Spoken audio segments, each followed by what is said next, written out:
Hola, ¿qué tal? Muy buenas tardes tengan todos. Gracias por acompañarnos. Muy feliz tarde. Soy Mario Pentón, periodista cubano. Me acompaña el abogado Jesús Novo, abogado de inmigración de Gallardo Law Firm. Y justamente vamos a conversar sobre algunos temas de inmigración. El primero de ellos, Estados Unidos está imponiendo severos controles a las visas T, visas U, tras el numeroso aumento de solicitudes. También vamos a estar hablando de las famosas cartas que, bueno, pueden o no pueden que se los envíen a los patrocinadores.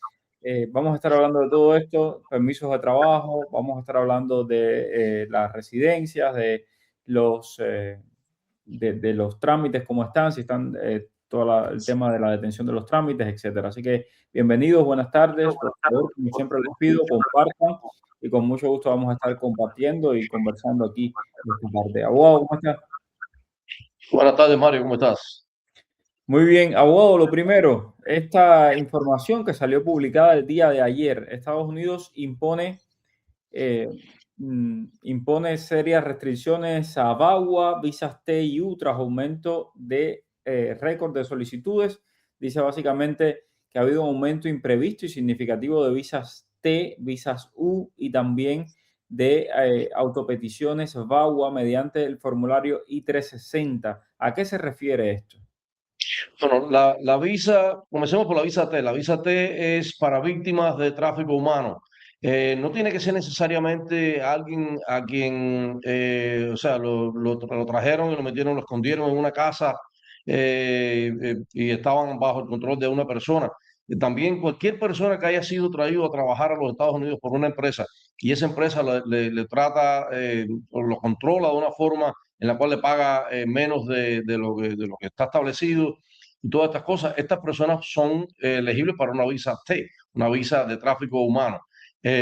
Por supuesto, tienen que cooperar con las autoridades y todo esto, y a la larga eso les permite aplicar a la residencia. Aparentemente se han disparado estas visas, la cantidad de aplicaciones en los últimos 3 o 4 años, tengo entendido.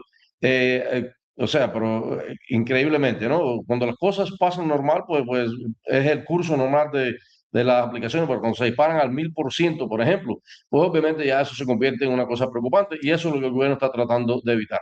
Por otro lado, la visa U es la visa para las víctimas de crímenes y no todos los crímenes califican para estas visas. Usualmente son los crímenes que son en contra de las personas.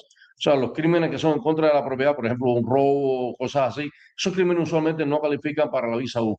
Para una visa U, la víctima de crimen tiene que cooperar con la policía, cooperar con la fiscalía y al final tiene que la persona salir, o sea, el victimario tiene que ser convicto de ese crimen. Entonces, la fiscalía o la policía le van a firmar un suplemento, el suplemento B, que después se le somete a inmigración. Inmigración le emite entonces una visa y a la larga pueden también aplicar para su residencia. Eh, Hay mucho problema con esto, o sea, mucha gente trata de aplicar, pero en realidad no son elegibles y pues, por una razón o por otra, ya sea que el crimen no califica o que en realidad la persona no fue arrestada, el victimario no fue arrestado o sencillamente o sea, hay fraude cometido en las aplicaciones. Esto es otra de las cosas que también el gobierno ahora va a estar mirando un poco más cerca. Y por último, bueno, los VAWA. VAWA son las autopeticiones de padres, hijos o esposos de ciudadanos americanos o residentes norteamericanos que son víctimas de violencia doméstica y pueden aplicar por sí mismos, no dependen del ciudadano americano o del residente para que les pongan una I-130, es una autopetición. Esto también es bastante difícil, o sea, son eh, muchas personas, sobre todo las esposas o los esposos, cometen fraude en cuanto a acusar a su pareja de que han sido víctimas de violencia doméstica, cuando en realidad no ha habido tal violencia doméstica. Si, por ejemplo, si no hay un reporte policíaco en contra de la persona, en contra de la pareja, pues se necesitan reportes de psicólogo y estas son las cosas que usualmente se prestan a que se cometan fraude y todas estas cosas. El gobierno, bueno, ahora con la explosión que ha habido de estas aplicaciones, están mirándolo un poco más profundamente y, por supuesto, no van a darlo tan fácilmente como se daba anteriormente. Ok, abogado, con respecto al tema tan comentado en los últimos días de las ayudas y de la posibilidad que hay de que le envíen cartas a los patrocinadores y que tengan que regresar la ayuda que hayan obtenido, por ejemplo, cubanos o haitianos que aplicaron a los cubanos alimentos, han tenido Medicaid, etcétera. Bueno, si recordarás, Mario, de principio nosotros le aconsejamos a todo el mundo que no aplicara para beneficios, a pesar de que eran elegibles. O sea, hay una diferencia entre que la persona sea elegible y que el patrocinador sea responsable por los beneficios que esta persona aplique. Usualmente, cuando una persona es patrocinada por un peticionario, ya sea una petición familiar, o en este caso los paroles humanitarios, los que ponían la petición por el parol humanitario, se hacían responsables, hacían un contrato con el gobierno norteamericano diciéndole que si estas personas se convertían en carga pública, ellos iban a costear esa, o sea, iban a pagar lo que el beneficio público se le diera a estas personas que habían sido patrocinadas. Hay una gran diferencia entre cuando una I-130, porque cuando se pone una I-130, una petición familiar, obviamente el familiar, el peticionario, el patrocinador, tiene que probar que gana más del 125% la ley, o sea, de la línea de pobreza en los Estados Unidos.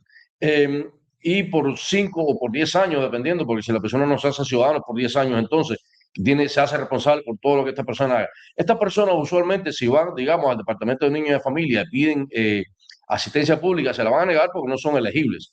Eso se hace un procedimiento que se llama SAVE, SAVE, y con ese procedimiento le dice al Departamento de Niños y Familia o cualquier otro departamento que dé asistencia pública en otros estados, si esta persona es elegible o no, le va a decir que no es elegible porque fue pedida por un patrocinador. Con el paro humanitario es un poco diferente porque eso no existe. Esa protección que tienen las agencias no existe porque no hay forma de saberlo. Sin embargo, cubanos y haitianos eran elegibles porque eran parolados y había una antigua ley que decía que cubanos y haitianos eran elegibles para una asistencia que no se considera ni siquiera asistencia pública, que se llama asistencia para los refugiados, RAP por la sigla en inglés. Esto, en mi opinión, a la larga va a traer, o sea, grandes litigios porque el gobierno les daba el derecho de que aplicaran, pero por otro lado el patrocinador era responsable por ello. O sea, en realidad no sé en qué va a parar esto, pero hasta ahora nosotros no sabemos de nadie, de ningún patrocinador de paro humanitario que haya recibido cartas. Las cartas las han recibido típicamente los familiares que han puesto I-130 y que por alguna razón el familiar, no sé cómo ha escapado a esa prohibición de recibir asistencia pública, pero eso es lo que está pasando hasta ahora. No quiere decir que no se vaya a recibir en el futuro, pero por lo menos hasta ahora no conocemos de nadie. Perfecto. Quiero presentarle también, abogado, esta carta que le ha llegado a una persona que vino por la frontera, le dieron un parol de 60 días, aplicó asilo y ahora la están citando a USCIS aquí en Kendall y tiene miedo. Dice, bueno, ¿y qué me puede pasar ahí? Esto es algo que está pasando también, lo hemos visto en algunos casos, no es muy común, pero está pasando. Y honestamente, hay razones para tener miedo porque en estos momentos ICE o sea, detiene a las personas en cualquier lugar, los detiene cuando van a sus citas en ICE, los detienen en la corte, como ya bien sabemos, cuando cierran las mandas a cerrar las cortes, los detienen ahí, o los detienen en puntos de control. Esto es algo nuevo, no sabemos qué es lo que va a pasar honestamente, porque las citas no las están mandando inmediatas. Nos gustaría definitivamente si esta persona nos quisiera dar en su momento un testimonio de qué fue lo que pasó. Hasta ahora nosotros no conocemos de nada de lo que ha pasado, pero hay razones para tener miedo, hay razones para preocuparse, porque otra cosa que está pasando, las personas van a ICE, le hacen su entrevista, le dicen, mira, hoy no vamos a entrevistarte, regresa y sobre todo le dicen regresa el domingo. Hemos tenido varias personas que le han dado citas para el domingo y la gente está muy preocupada. De nuevo, en estos momentos todo es posible. Ok, vamos a las preguntas. Buenas tardes, bendiciones. ¿Es cierto que puedo agregar a la I-797C de asilo pendiente en USCIS en mi aplicación I-485 por ley de ajuste cubano porque así se evita retrasos al levantar la pausa? No, si tu aplicación de ajuste cubano fue por el parol humanitario, no hay nada que tú puedas hacer para agilizarlo. ¿Ok? Se va a retener, se va a demorar. Si aún la petición es por una petición familiar, pero tú entraste con el parol humanitario y lo que te hace elegible es el parol humanitario, igual se va a parar. O sea, tú puedes mandar todas las notificaciones de acción que tú quieras, que de todos modos nada va a mover ese caso. Ese caso se va a parar porque está todo parado. Buenas tardes. El Marer de Maldonado beneficia a los cubanos I-220A segunda casilla y los jueces en Houston están tomando o siguen con Tulí. Eh, de nuevo, hay una gran contradicción entre lo que están haciendo los jueces y esto viene por directrices que están recibiendo. Los jueces están recibiendo, por un lado, que no pueden darle fianzas a nadie, que no tienen jurisdicción para dar fianzas, pero por otro lado están diciendo que ellos no pueden dar ajustes cubanos porque estas personas no tienen parol. O sea, están aplicando QLI para lo que les conviene, están aplicando Cabrera Fernández o Maldonado o cualquiera de otras de estas decisiones que van en contra de los I-20A para negarle la residencia. O sea que estamos viviendo tiempos difíciles, de verdad que sí. Están llegando recibos de la I-485 por ley de ajuste cubano y en cuánto tiempo llegan. No, los recibos siguen llegando, pero lo que está parado es el proceso. O sea, usted aplica, le mandan su recibo, pero tiene que saber que no lo están aplicando, que no están procesándolo. Sí, es a través del paro humanitario. Si usted entró con una visa, no tiene de qué preocuparse. Pero los que entraron por paro humanitario están todos parados. Buenas tardes, soy CBP, apliqué la residencia el 4 de diciembre, me llegará la carta de las huellas y el recibo. Definitivamente sí, es lo que ha dicho el abogado. Sí, Eh, debe esperar que la reciba. No sé si para la juez te va a llegar la cita, pero el recibo te va a llegar. ok, no tengo corte, soy cubano, apliqué permiso de trabajo de residencia hace más de 8 meses. ¿Qué puedo hacer? Estar tranquilito esperando y tú sabes, quieto en base. Exacto. ¿Ustedes creen que en algún momento pueda disminuir las redadas para personas sin récord policial y se respete el debido proceso? Eso es lo que quisiéramos que pasara. Honestamente, lo que pienso yo es que va a continuar. Esa es la política de esta administración y me parece que no, a no ser que haya un par que la Corte sea categórica diciéndole que no pueden hacerlo, van a continuar. Si se gana la demanda de los I-220A y se reconocen como parolados, ¿serían convertidos automáticamente en arriving alien igual que los CBP-1? Esto hay que ver la decisión, hay que ver cuando la Corte decida qué es lo que van a hacer. Si ellos van a decir tácitamente son arriving aliens y están parolados, o sencillamente van a decir que son elegibles porque se les debía haber dado un parol. En realidad, la decisión de la Corte es lo que va a hacer la diferencia. O sea, obviamente, si dicen que son arriving aliens y que se les debía haber dado un parol o que se les dio un parol, pues entonces ya sabemos que definitivamente no van a ser elegibles para una fianza en caso de que sean detenidos. Pero bueno, hay que esperar la decisión. Ahí nos estamos adelantando un poco aquí a los acontecimientos. ¿Qué está pasando con las audiencias de fianza, abogado? Todas las están negando. Básicamente, como decía anteriormente, los jueces están diciendo no tenemos jurisdicción, a pesar de la decisión de la jueza de California.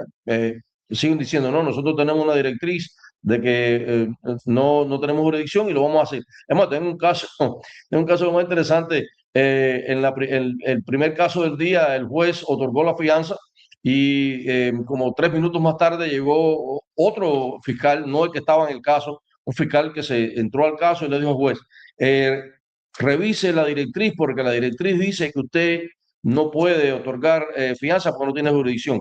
El juez se levantó, entró aparentemente a Chambers, a la cámara, revisó y cuando regresó de ahí en adelante no le dio fianza a más nadie que pidió.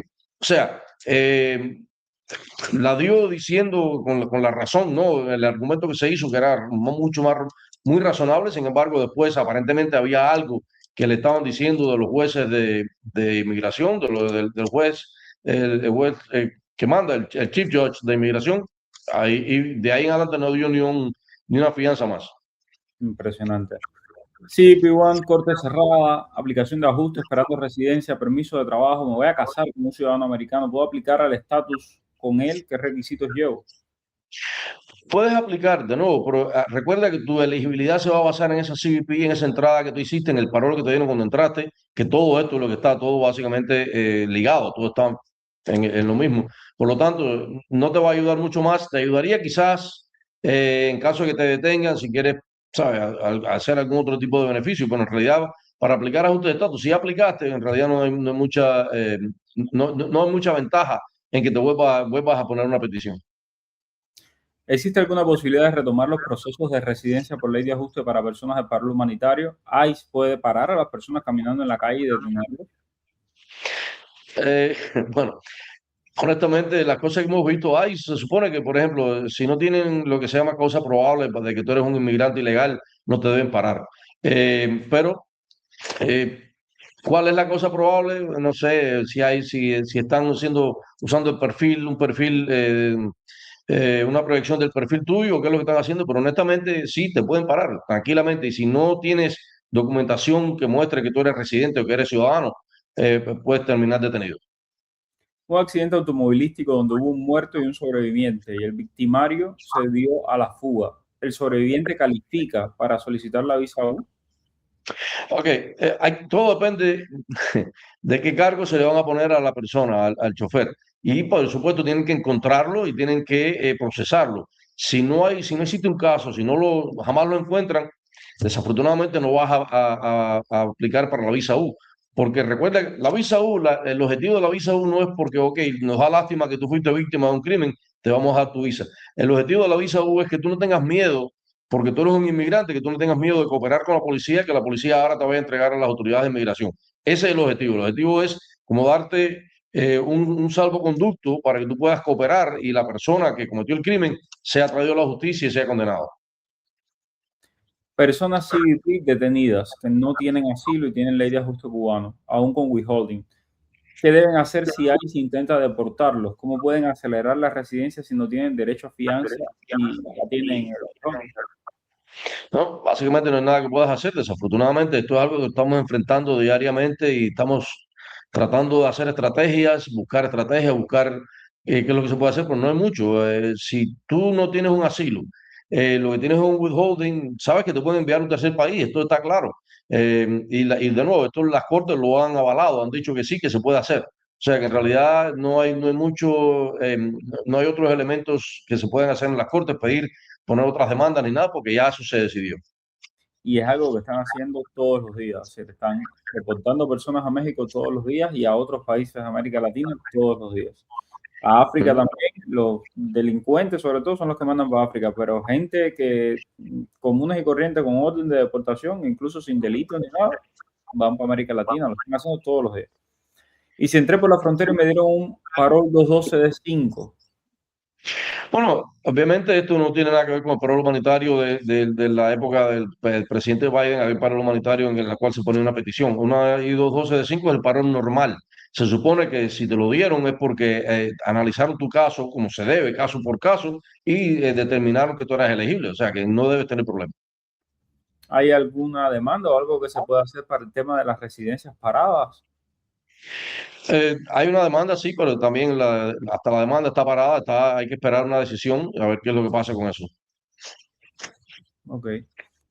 Si apliqué para la residencia, ¿me pueden parar? Sí te pueden parar, Reinaldo, eso lo hemos dicho infinidad de veces. Te pueden parar, te pueden deportar.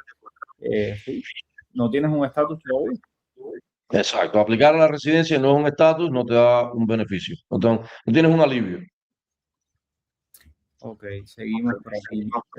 Las visas R1 están funcionando bien. ¿Conocen algún caso reciente? Necesito ayuda en el proceso y recomendaciones. De las personas que están en el travel ban, las que están en la prohibición, a nadie se le está dando R1. Si es de otro país, sí, funcionan perfectamente sin ningún problema, igual. Una persona que entró con parol humanitario y tiene 2 casos de violencia doméstica. Vaya tela. Está con grillete en el pie. ¿Cuál será su destino en este país? Tiene un grillete en el pie y en el otro pie lo tiene puesto en el avión. Definitivamente esto lo más probable es que tenga una orden de deportación y que lo sea deportado en algún momento. Te dieron la posibilidad de entrar aquí, de vivir en este país. ¿Cómo te metes en esos problemas? Es lo mismo que he dicho muchísimas veces. Señores, le dieron la posibilidad de entrar a este país. ¿Qué hace usted metiéndose en ilegalidades, vendiendo cosas que no tiene que vender, metido en líos que no tiene que estar metido? El otro día vi un video ahí de unos a gritos limpios fajados en Miami Beach, cubanos, por cierto. Y, bueno, y después se quejan. Cuando la gente los coge, los montan en una de eso y los deportan. En fin, así son las cosas. Eh, a ver, ¿qué más por aquí? Abogado, entré con visa B2 cubano, fue admitido por 6M, por 6 meses. Presento el I-485. ¿Qué debo responder a la pregunta si ha estado presente ilegalmente en los Estados Unidos. Obviamente tienes que haber estado presente ilegalmente porque si te dieron tu visa por 6 meses y aplicaste al año y un día, estuviste 6 meses sin estatus, pero eso en realidad no es, o sea, no debe tener un impacto en que si te dan o no te dan tu residencia.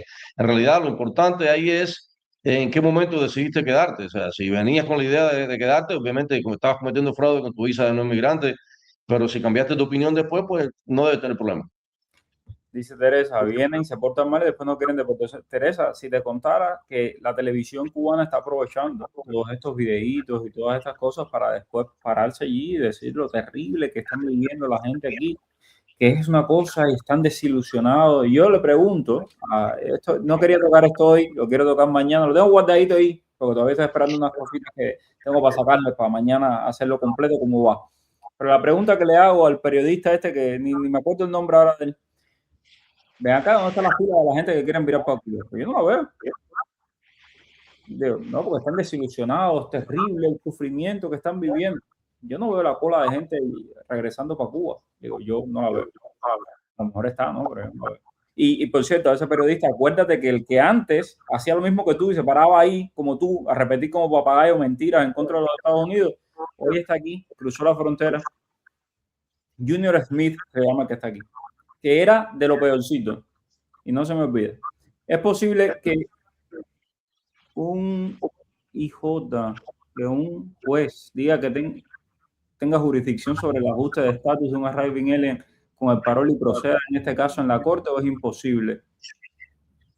No, es posible que un juez determine que sí. Nosotros hemos hecho argumentos en algunos casos en New Orleans tenemos un juez específicamente que ha otorgado la residencia, pero la mayoría de los jueces lo niegan. Es la realidad porque todo esto comenzó con el juez Timothy Cole aquí en Miami, que después, por cierto, fue transferido a Texas.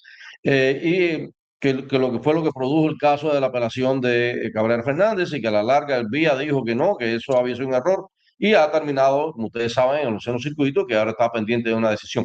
Pero sí, hay algunos jueces y afortunadamente ese juez, el DHS decidió no apelar, a pesar de que habían preservado su apelación, decidieron no apelar y en este momento la persona tiene su residencia.